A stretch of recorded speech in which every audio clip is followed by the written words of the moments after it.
वालेकुम dear students, कैसे हैं आप लोग। I hope you are all fine. आज हम जिस पेपर के एमसीक्यूज डिस्कस करेंगे वो प्रैक्टिकल सेंटर का जो अभी कॉम्प्रिहेंसिव एग्जाम्स हुए थे 4 तारीख को 4 अप्रैल, तो उसके हम एमसीक्यूज डिस्कस करेंगे। तो स्टार्ट करते हैं बच्चों। अब एमसीक्यूज देखते हैं क्या है। पहले एमसीक्यू है the rate of change of linear momentum of a body is called. क्या मतलब कि rate of change of momentum, आप समझें इसको। अब देखें, मोमेंटम कहते हैं पी को, सही है, और जब उसमें चेंज आता है तो उसको हम कहते हैं डेल्टा। तो rate of change of momentum का मतलब रेट जब भी आएगा तो समझ जाए डिवीजन में क्या आएगा, टाइम आएगा। रेट जब भी आता है तो डिवीजन में क्या आता है, टाइम आता है। तो rate of change of momentum किसके बराबर होता है, ये 9th में भी आपने फॉर्मूला पढ़ा होगा। Rate of change of momentum basically बराबर होता है किसके, फोर्स के। तो इसका जो पहला ऑप्शन है, बल्कि पहले एमसीक्यू का जो आंसर है वो है लीनियर फोर्स। क्लियर हो गया, यहां लिखना है लीनियर फोर्स। दूसरा देखते हैं, when 1 joule of work is done on a body in 1 second. क्या मतलब कि एक बॉडी है, उस पर 1 जूल वर्क हुआ है और 1 सेकेंड लगा है वो वर्क होने में। The power of the body is said to be. अब देखें इधर, पावर का आपने फॉर्मूला पढ़ा होगा, बहुत ही बेसिक सा जनरल सा फॉर्मूला है, power is equals to work done upon time. सही है। अब ये कह रहे हैं अगर किसी बॉडी पे 1 जूल वर्क हुआ है, 1 जूल वर्क हुआ है और उसको 1 सेकेंड लगा है, 1 जूल वर्क हुआ है और उस वर्क होने को 1 सेकेंड लगा है, तो बताइए पावर कितनी होगी। तो भाई जब 1 जूल ऑफ वर्क 1 सेकेंड में हो जाए तो समझे पावर भी कितने वॉट है, पावर भी 1 वॉट, पावर भी 1 है। और वॉट क्यों लगाए, क्योंकि वॉट जो है पावर का क्या होता है, यूनिट होता है। तो इसमें जो करेक्ट ऑप्शन है वो है 1 what.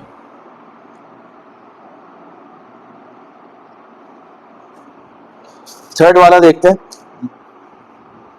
The dot product of force and velocity is called. एक और आसान सवाल बच्चों, एक और आसान एमसीक्यूज। अब ये क्या कह रहा है, ये भी 9 का टॉपिक है, ठीक है। और ये जो अभी आपने पावर वाला पढ़ा ये भी 9 का टॉपिक है, और जो आपने फर्स्ट एमसीक्यूज पढ़ा था ये भी 9th का टॉपिक है। क्लियर हो गया। अब देखें थर्ड एमसीक्यूज क्या कह रहे हैं, the dot product of force and velocity. कुछ भी नहीं है, बहुत आसान है। ये कह रहे हैं फोर्स और वेलोसिटी का डॉट प्रोडक्ट क्या होता है। डॉट प्रोडक्ट का मतलब आपको पता है, स्केलर प्रोडक्ट, फोर्स और वेलोसिटी को मल्टीप्लाई करो तो क्या आता है। बेटा ये भी किसका फॉर्मूला है, ये भी फॉर्मूला पावर का है। तो यहां से आपको 2 चीजें पता चली, पावर का एक फॉर्मूला ये होता है और दूसरा फॉर्मूला ये होता है। तो ये फॉर्मूला बेसिकली किसका है, पावर का है। तो इसमें जो ऑप्शन है वो है दूसरा ऑप्शन है पावर। अच्छा जी, चौथा देखते हैं। अब चौथा क्या कह रहे हैं, ये मैं पहले भी पेपर में डिस्कस कर चुका हूँ। फोर्स है, a ball is thrown upward with a velocity of 100 metre पर second, it will reach the ground after। आप समझे, अब ये कह रहे हैं 100 की स्पीड से, 100 मीटर पर सेकेंड की स्पीड से किसी बॉल को ऊपर फेंका गया। तो आपको पता है जिस स्पीड से बॉल को ऊपर फेंका जाता है वो उसकी इनिशियल वेलोसिटी होती है, और बॉल जब ऊपर जाएगी तो ऊपर जाने के बाद वो रेस्ट में आ जाती है। जब रेस्ट में आएगी तो वो वेलोसिटी होती है फाइनल 0।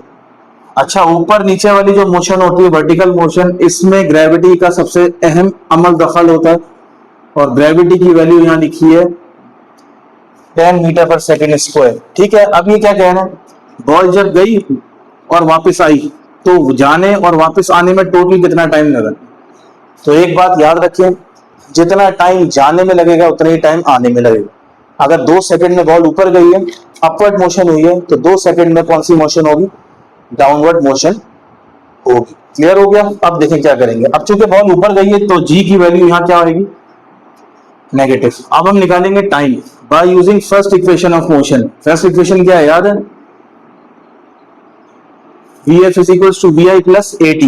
अब चूंकि ये मोशन ऐसे है, वर्टिकल है, हॉरिजॉन्टल मोशन नहीं है, तो ए कन्वर्ट हो जाता है जी में।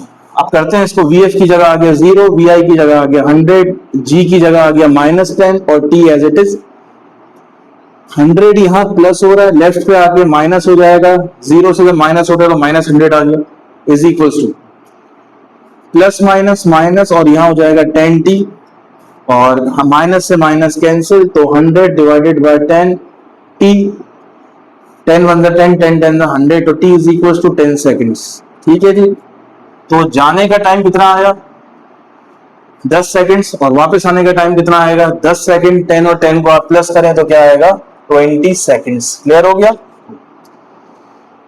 पांचवा देखते हैं बच्चों, the unit of solid angle is, chapter number 1 में पढ़ा होगा आपने, सॉलिड एंगल का यूनिट क्या होता है। अब देखें ट्रिक क्या है इसकी, फर्स्ट करें आपको कुछ नहीं आता इसलिए एमसीक्यूज आते ही ना हो। अब आप सर्च कैसे करेंगे, कैसे पता लगाएंगे कि इसका एंगल क्या है। तो पहले तो ये बताएं, जो पहला ऑप्शन है सेकंड, तो सेकंड किसका यूनिट है, सेकंड यूनिट है टाइम का, तो टाइम ये है नहीं। अच्छा थर्ड क्या है, थर्ड है किलोग्राम, किलोग्राम यूनिट है मास का, और यहाँ जो हमें क्वांटिटी दी है वो मास नहीं है। तीसरा है चौथा है कैंडेला, कैंडेला किसका यूनिट है, ल्यूमिनस इंटेंसिटी का यूनिट है, तो वो भी नहीं। तो ये चीजें तो आपको पता थी, तीन चीजें, क्योंकि फंडामेंटल क्वांटिटीज में आपने ये चीजें पढ़ी होंगी, सेकंड, किलोग्राम और कैंडेला। तो एक रह गया, ठीक है, कौन सा रह गया, स्टेरेडियन रह गया, और स्टेरेडियन किसका यूनिट है, सॉलिड एंगल का। ठीक है, तो ये आ गया स्टेरेडियन।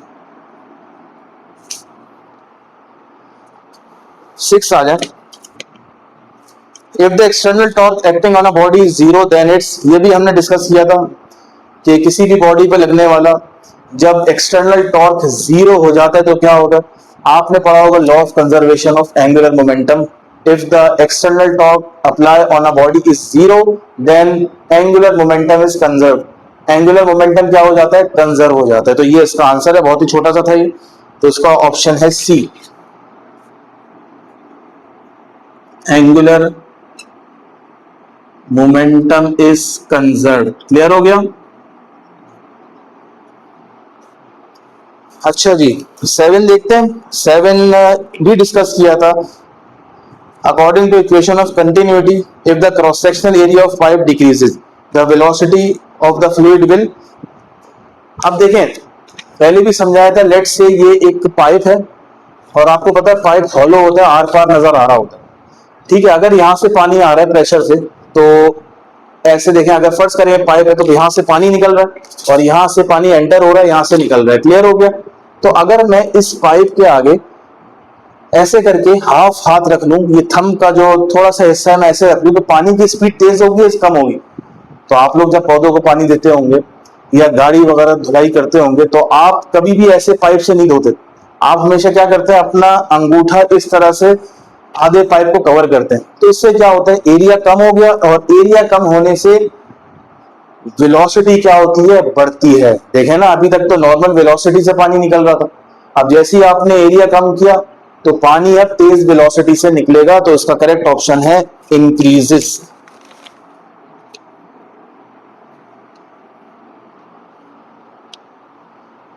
नंबर 8 ये भी डिस्कस किया हमने लास्ट पेपर्स में। द प्रोसेस ऑफ सुपर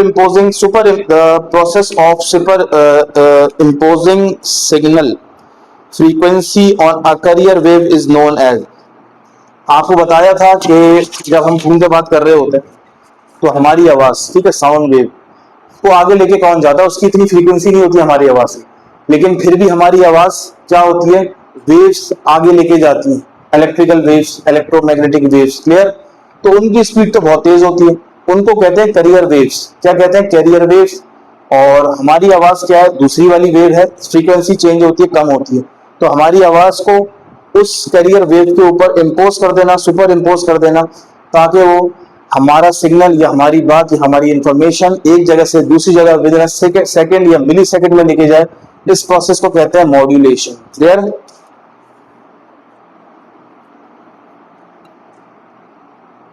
इसको रब कर देते हैं।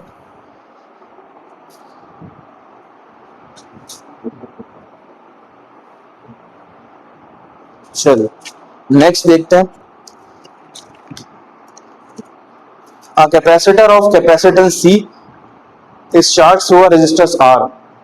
अब ये देखें RC सर्किट है, ये कह रहे हैं अगर किसी भी कैपेसिटर को हम रेजिस्टर से चार्ज करते हैं, ठीक है, किसी भी कैपेसिटर को हम रेजिस्टर से जब चार्ज करते हैं तो time constant of charging circuit is given by, तो उसका टाइम कांस्टेंट क्या होता है? अगर आपने चैप्टर पढ़ा हो, ये टॉपिक समझा हो कॉन्सेप्चुअली, तो टाइम कांस्टेंट को हम कहते हैं, एक ग्रीक लेटर है टाउ, जिसको हम टॉर्क भी कहते हैं, याद है? 9th में आपने पढ़ा होगा, ये सिंबल टॉर्क का होता है। तो टॉर्क क्या होता है? टॉर्क टाइम कांस्टेंट होता है, वो टाइम जिसमें आप कैपेसिटर को कितना चार्ज कर दें, 63.2% चार्ज कर दें, उस टाइम को कहते हैं टाइम कांस्टेंट, और उसका फॉर्मूला होता है, याद कर लें, T is equal to RC। Clear हो गया? तो इसमें मैं 9th में लिख देता हूं, ऑप्शन नंबर C है RC। अब देखें, in a vacuum an object has, vacuum के अंदर क्या होता है बच्चों? अब स्पेस पे चले जाए, वैक्यूम हवा नहीं है, तो हवा नहीं है तो क्या होता है? उसका ऑब्जेक्ट का मास नहीं होता। ऐसा तो नहीं हो सकता ऊपर जाके ऑब्जेक्ट का मास ना हो, हाँ वेट ना हो वो हो सकता है, लेकिन मास तो होता है। दूसरा क्या है? नो शेप, भाई जिस शेप का यहाँ पे है उसी शेप का ऊपर हो, तो ये भी ऑप्शन गलत हो गया। तीसरा है नो साइज, तो भाई ये जिस साइज का है, अभी पेन जितने सेंटीमीटर का, तो ऊपर जाके भी क्या रहेगा?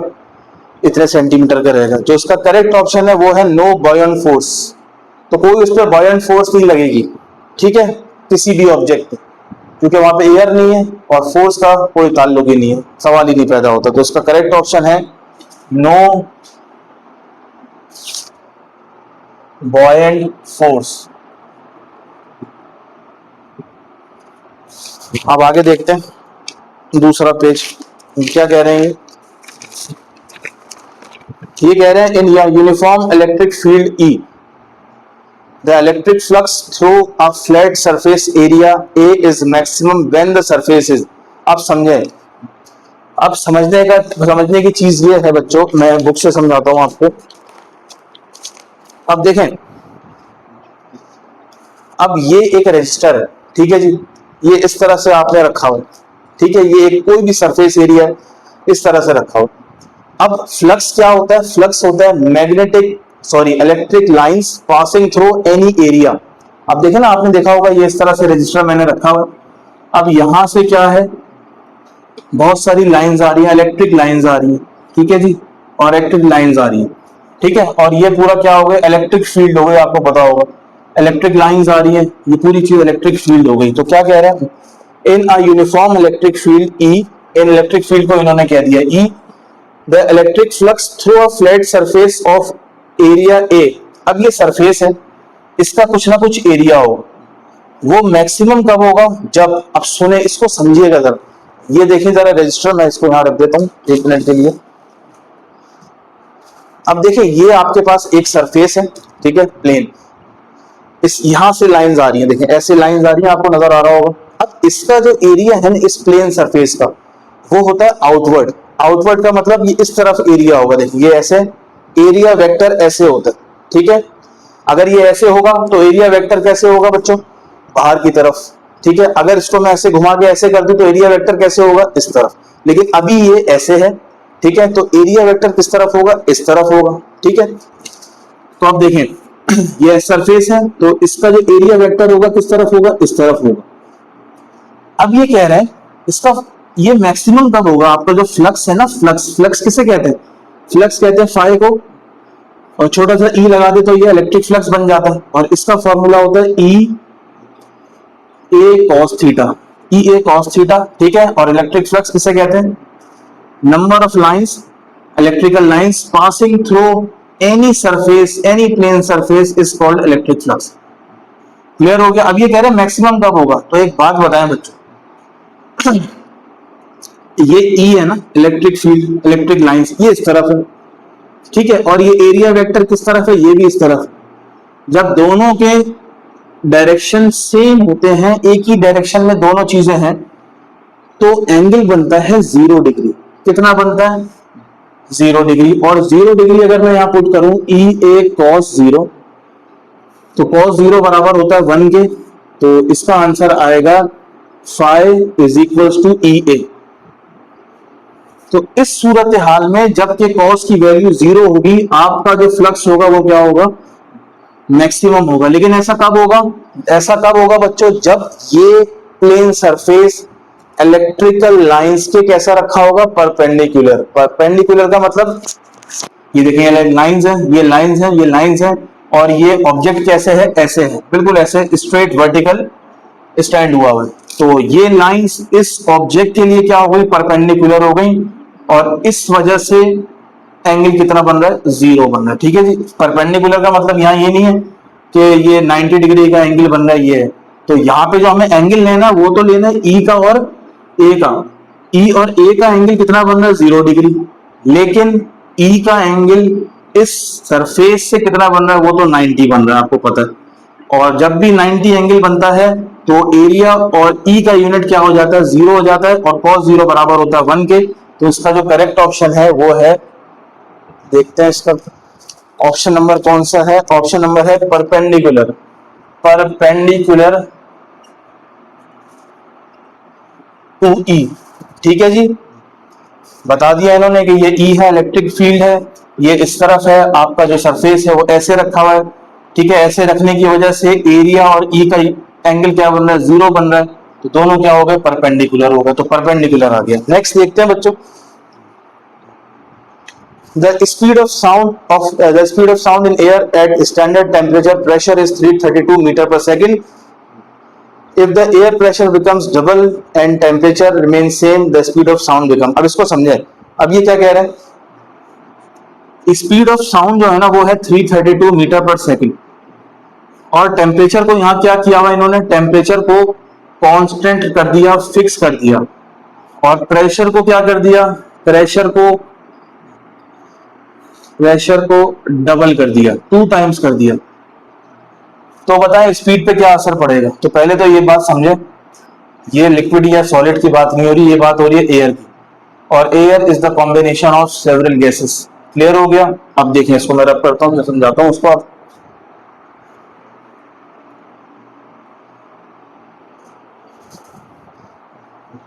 देखें, स्पीड का ताल्लुक गैस में, स्पीड ऑफ साउंड का ताल्लुक गैस में होता है टेम्परेचर से। किससे होता है बच्चों, टेम्परेचर से। टेम्परेचर बढ़ाएंगे तो क्या होगा, स्पीड ऑफ साउंड भी बढ़ेगी। अब ये क्या कह रहे हैं, अगर प्रेशर डबल कर दें, अगर प्रेशर को डबल कर दें लेकिन टेम्परेचर को क्या करें, कांस्टेंट रखें, फिक्स रखें, तो बताएं स्पीड ऑफ साउंड पे क्या असर पड़ेगा। तो इसको थोड़ा सा समझ लें, ठीक है। तो इसका फॉर्मूला होता है स्पीड ऑफ साउंड का, V is equal to gamma pressure upon rho. ठीक है जी। गैमा प्रेशर अपॉन ये रॉ है डेंसिटी। एक बात याद रखें, प्रेशर और डेंसिटी डायरेक्टली प्रोपोर्शनल होते हैं।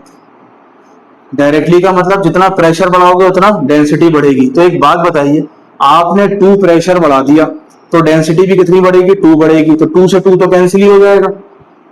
ठीक है। लेकिन टेम्परेचर को हमने क्या रखा हुआ है, याद रखिएगा, कांस्टेंट रखा हुआ है। तो प्रेशर को डबल कर दिया, प्रेशर डबल करने से डेंसिटी भी डबल हो गई, दोनों कैंसिल हो गए। तो प्रेशर बढ़ाने या कम करने से एयर के अंदर स्पीड ऑफ साउंड पे कोई फर्क नहीं पड़ता। लेकिन ऐसा कब होगा, जब टेम्परेचर कांस्टेंट होगा। दोबारा समझें, टेम्परेचर को क्या रखा हुआ आपने, कांस्टेंट, प्रेशर को किया डबल, प्रेशर डबल किया तो क्या, डेंसिटी भी डबल हो गई। तो 2 से 2 क्या होगा, कैंसिल आउट होगा।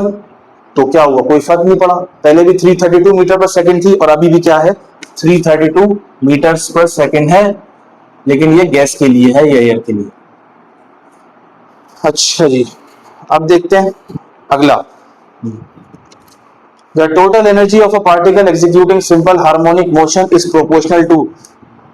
बच्चों आपने एक और फॉर्मूला पढ़ा होगा, टोटल एनर्जी ऑफ पार्टिकल। ठीक है जी, जो कि सिंपल हार्मोनिक मोशन करता है, उसका फॉर्मूला होता है E is equal to 1 upon k a square. Clear हो गया, ये फॉर्मूला होता है।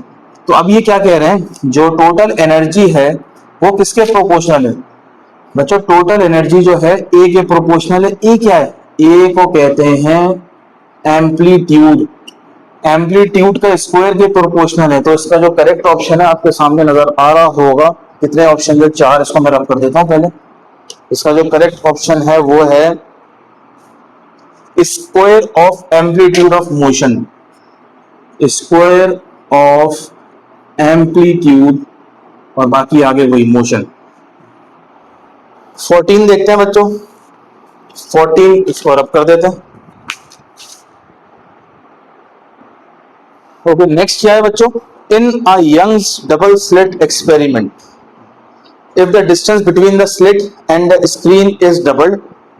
अब इसको समझें, स्लिट्स और स्क्रीन के दरमियान डिस्टेंस को डबल कर दें और separation between the slits is half, the fringe width will be. आपने टॉपिक पढ़ा होगा यंग डबल स्लिट एक्सपेरिमेंट पे, फ्रिंज स्पेसिंग का टॉपिक, या फिर फ्रिंज स्पेसिंग या फ्रिंज विड्थ, फ्रिंज की चौड़ाई, ब्राइट फ्रिंज होती है, डार्क फ्रिंज होती है, इनकी चौड़ाई, इनकी स्पेस, कितना गैप आ रहा है, वो पढ़ा होगा फ्रिंज स्पेसिंग। उसका फॉर्मूला क्या होता है, उसका फॉर्मूला है delta x is equals to lambda l upon d. Clear हो गया। अब एल क्या है बच्चों, एल जो है ना, ये देखिए लिखा हुआ है, कहाँ लिखा हुआ है, if the distance between the slits and the screen. ये इस तरह से स्लिट बनाते हैं, आपको पता होगा, और यहां बनती है स्क्रीन। इन दोनों के दरमियान को डिस्टेंस को कहते हैं एल।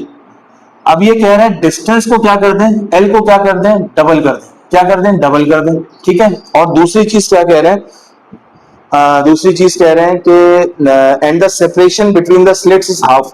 अब ये स्लिट्स हैं, ठीक है, ये दो स्लिट्स हैं, इनके दरमियान जो सेपरेशन है वो क्या कर दें, हाफ कर दें। इस सेपरेशन को कहते हैं डी। क्या कहते हैं, डी। तो ये हो जाएगा, इसको अगर हाफ करें तो अभी समझाता हूं, इसको वैसे डी बोलते हैं। क्लियर हो गया। अब समझे इसको, देखें, ये फॉर्मूला है, नॉर्मल फॉर्मूला है। अब हम चेंज वाला फॉर्मूला लिख रहे हैं। क्या है फॉर्मूला, लैम्डा की तो बात ही नहीं हो रही, लैम्डा छोड़ दें। लेंथ को कितना कर दिया इन्होंने, लेंथ को 2l कर दिया। कितना कर दिया, 2l, ठीक है, डबल कर दिया। क्लियर हो गया।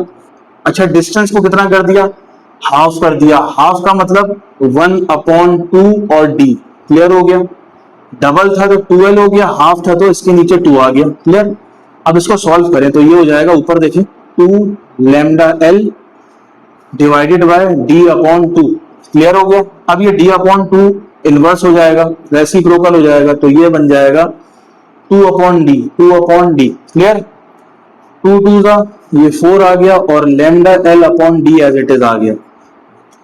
क्लियर हो गया। Lambda l upon d as it is आ गया, ठीक है जी। और ये किसका फॉर्मूला, आप बताइए, ये फॉर्मूला किसका है, तो भाई ये फॉर्मूला है डेल्टा एक्स का। तो फ्रिंज स्पेसिंग कितना गुना बढ़ेगी बच्चों, 4 गुना बढ़ेगी। ऐसा कब होगा, जब इस डिस्टेंस को डबल कर दें और इस डिस्टेंस को क्या करें, हाफ कर दें, तो फ्रिंज स्पेसिंग या फ्रिंज विड्थ कितनी होगी, डबल हो जाएगी। तो सॉरी, डबल नहीं, 4 टाइम्स हो जाएगी, 4 टाइम्स लिखा हुआ। तो इसमें देखते हैं कौन सा ऑप्शन है, ए ऑप्शन है बच्चों, बिकम्स 4 टाइम्स। 15 देखते हैं, a wire of uniform area of cross section A length L. अब ये कह रहे हैं एक वायर है, ठीक है, इसका एरिया है, इसके एरिया को कह दिया ए और लेंथ को कह दिया एल। क्लियर हो गया। और रेजिस्टेंस भी होगा, क्योंकि वायर का रेजिस्टेंस होता है, वो करंट के फ्लो में रुकावट पैदा करता है, रेजिस्टेंस को कह दिया आर। तो कह रहे हैं और उसको 2 हिस्सों में काट दिया। सही है, यहां से आपने कट कर दिया, ठीक है जी, यहां से कट कर दिया, तो अब ये 2 वायर बन गए। ठीक है, वायर है ये, क्या है, हाँ वायर है, 2 वायर बन गए। देखो अब क्या करना है, अब ये कह रहे हैं the resistivity of each part, इन दोनों की रेजिस्टिविटी क्या होगा। तो पहले तो एक बात याद रखें, रेजिस्टेंस अलग चीज है। रेजिस्टेंस क्या है, रेजिस्टेंस करंट के फ्लो में कोई भी रुकावट आती है उसको रेजिस्टेंस बोलते हैं। ठीक है, रेजिस्टेंस अलग है, रेजिस्टिविटी अलग है। रेजिस्टेंस, अगर आपने इन दोनों वायर को कट किया तो रेजिस्टेंस पे क्या पड़ेगा, फर्क पड़ेगा। लेकिन आपने दोनों वायर को कट किया, बल्कि एक वायर को कट किया और 10 पीसेस कर दिए, उन 10 की रेजिस्टेंस तो चेंज हो सकती है, लेकिन रेजिस्टिविटी चेंज नहीं होगी। याद कर ले, रेजिस्टिविटी क्या होती है बच्चों, चेंज नहीं होती।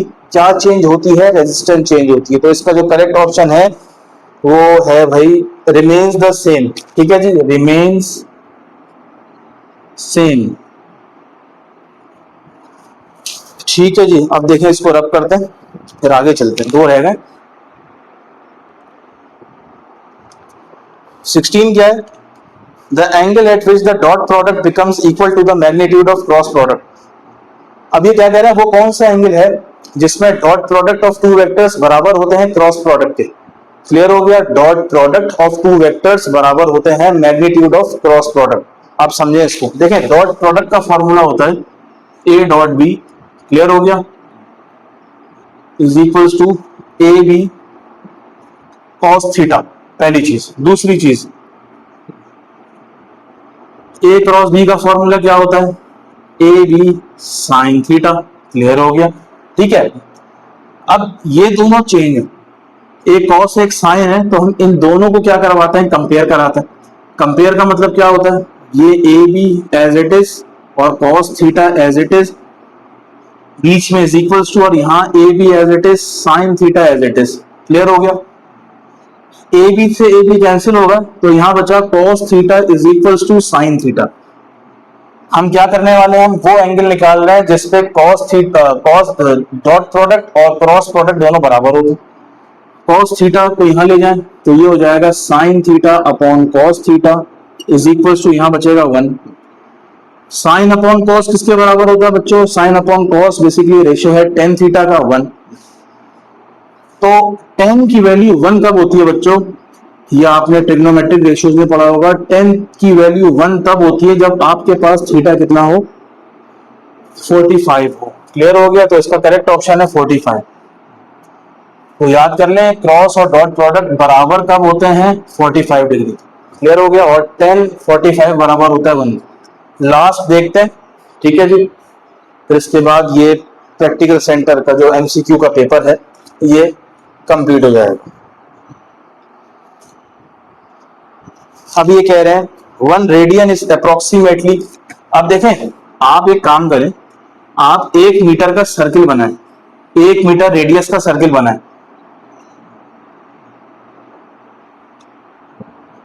क्लियर। और इस सर्किल पे एक पॉइंट ले लें, ये वाला एक पॉइंट ले लें, ये वाला एक बॉडी ले लें, ये वाली, ठीक है। अब इसको मूव कराएं, अब जब ये मूव करके फर्स्ट करें यहां आ जाएगी बॉडी, तो कुछ ना कुछ फासला कवर करेगी, इस फासले को कहते हैं आर्क लेंथ। क्या कहते हैं, आर्क लेंथ। और लेट्स से ये आर्क लेंथ भी कितनी है, 1 मीटर, रेडियस भी 1 मीटर, ये वाली लेंथ भी 1 मीटर। अब ये पॉइंट पहले यहां था, अब ये पॉइंट यहां हो गया, तो ये जो एंगल बनेगा ना ये वाला, ठीक है, ये जो बेस लाइन थी और अब जहां पार्टिकल है, इन दोनों के दरमियान जो एंगल बनेगा ना, इस एंगल को कहते हैं 1 रेडियन। क्या कहते हैं, 1 रेडियन। और 1 रेडियन बराबर होता है 1 रेडियन बराबर होता है 57.3 डिग्री के। याद कर लें, ये MCQs भी है, आता है पेपरों में। 1 radian is equals to 57.3 degree. तो इसमें जो करेक्ट ऑप्शन है वो है C, और यहां लिखा हुआ है 57 डिग्री, क्लियर हो गया। तो बच्चों इस तरह हमने प्रैक्टिकल सेंटर के तमाम MCQs कंप्लीट किए। मिलते हैं नेक्स्ट वीडियो में, टिल देन अल्लाह हाफिज।